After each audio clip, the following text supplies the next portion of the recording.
இப்போ அந்த வில்லாக்குள்ளே நுழைஞ்சிட்டோம். எதிரில் ஒரு 3 வில்லா இருக்குது. இந்த மாதிரி ஒரு கேட் இருக்குது. இந்த கேட்டுக்குள்ளேருந்து இப்படி நுழைஞ்சோம். இது எங்களோட வில்லா. இந்த கேட்லேருந்து அப்படியே உள்ளே நுழைஞ்சு வரோம். சும்மா ஜஸ்ட்டு வர்ற இதை வந்து நான் உங்களுக்கு காட்டுறேன். இந்த வில்லாலேருந்து உள்ளே நுழைஞ்சோம். உள்ளே நுழைஞ்சி இப்படி எங்களோட கேட்டு, எங்களோட வில்லா ஃபஸ்ட்டு வில்லா. இந்த வில்லாக்குள்ளே இப்படி கேட்டு திறந்து உள்ளே அப்படி நுழையிறோம். நுழைஞ்சிட்டு நம்ம வந்து இந்த கேட்டை போட்டு இது பண்ணிக்கலாம். இந்த நாய்கள்லாம் அதிகமாக இருக்குது, தொல்லைகள். அப்படியே உள்ளே வந்தீங்கன்னா ஒரு போர்ட்டிகோ மாதிரி இருக்குது. கார் வச்சுக்கலாம், பைக்கு எல்லாமே வச்சுக்கலாம். ஸோ டஸ்ட்பின் கொடுத்துருக்காங்க. ஏரியாலாம் நல்லா இருக்குது. மலையை சுற்றி மலைக்கு கீழே அமைஞ்சிருக்கு. அருமையான ஏரியா பாருங்கள். ஒவ்வொரு வில்லாவும் காட்டுறேன் பாருங்கள். நல்லா வசதியாக இருக்குது. அப்படி உள்ளே நுழைஞ்சோன்னா கேட்டு நான் இப்போ திறந்து வச்சுருக்கனால உங்களுக்கு திறந்துருக்கு. இந்த என்ட்ரன்ஸு வெளியில் வந்து மோட்டருக்கு சுவிட்சு கொடுத்துருக்காங்க. இந்த என்ட்ரன்ஸ் இருக்குது. இந்த என்ட்ரன்ஸ் அப்படியே உள்ள நுழையிறோம்.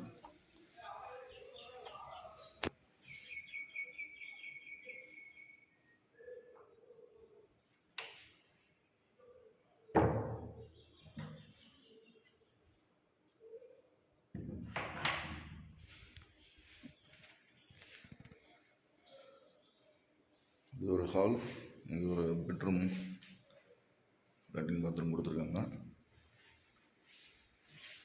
கிச்சன் இருக்குது. கிச்சனில் பிளேட்டு, வாட்டர் கெட்டில் கொடுத்துருக்காங்க. டேப் இருக்குது. வாட்டர் கேன் கொடுத்துருக்காங்க. இன்றைக்கி ஆக்சுவலாக தண்ணி காலி ஆகிடுச்சு. முன்னாடி காட்டினது ஒரு ஹால். அந்த ஹாலை மாத்திரம் கீழே உள்ளே நுழைஞ்சோடனே கிரவுண்ட் ஃப்ளோர்லேயே ஒரு ஹால் இருக்குது. ஹாலில் சோஃபா, டிவி எல்லாமே இருக்குது. அப்படியே ஜஸ்ட் உங்களுக்கு காட்டுறேன் திரும்பியும்.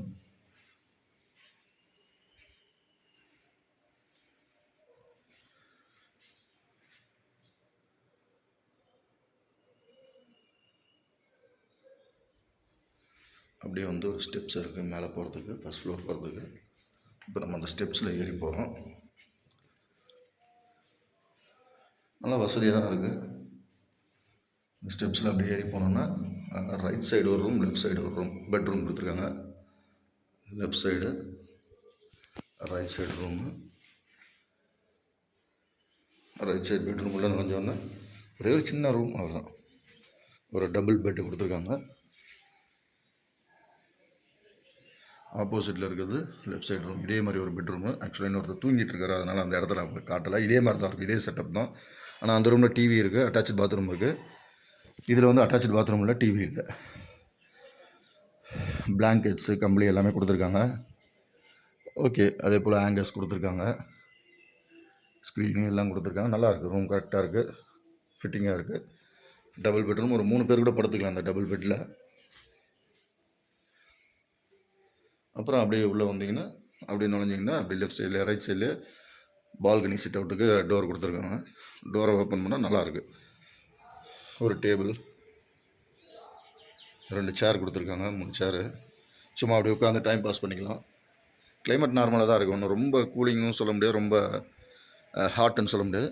ஓகே, நல்லாயிருக்கு கிளைமேட். சுற்றி பார்த்திங்கன்னா நல்லா மரங்கள், செடிகள் நிறையா இருக்குது. அந்த மலை அடிவாரம் மாதிரி அப்படியே. இது வந்து மலை அடிவாரம் தான். அப்படியே பார்த்திங்கன்னா சுற்றி மேலே மலை இருக்குது. சுற்றி இருக்கிற லொக்கேஷன் அருமையாக இருக்குது. பட் என்ன, உங்களுக்கு அந்த பஸ் ஸ்டாண்ட்லேருந்து ஒரு 1.5 கிலோமீட்டர் தள்ளி இருக்குது. ஏதாவது ஓன் வெஹிக்கிள் இந்த மாதிரி கார் வச்சுருந்தா நம்ம இந்த இடத்துக்கு வந்து போகிறது ஈஸி. கார் இல்லை, 2 வீலர் வருங்க. பட் நீங்கள் சாப்பிட்ணும், எதாவது பண்ணணுன்னா கூட ஒன்று அங்கே போய் ஆர்டர் பண்ணி வாங்கிட்டு வரணும். அப்படி இல்லை அப்படின்னா இங்கே நம்ம திங்ஸ் எடுத்துகிட்டு இங்கே சமைச்சு சாப்பிட்டுக்கலாம் மேபி.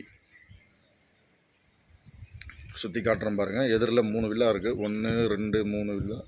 அதே போல் இந்த சைடு ஒரு 3 வில்லா இருக்குது. ஒரு வில்லாலையும் குறைஞ்சபட்சம் ஒரு 6 பேர் தங்கிக்கலாம். ஏன்னா கீழே ஹாலில் தங்கிக்கலாம், மேலே 2 பெட்ரூம் இருக்குது. 4 நாளைக்கு கீழே ஒருத்தர் அந்த மாதிரி தங்கிக்கலாம். சிட் அவுட்டில் உட்காந்து பார்க்குறதே ஒரு ஜாலியாக இருக்குது.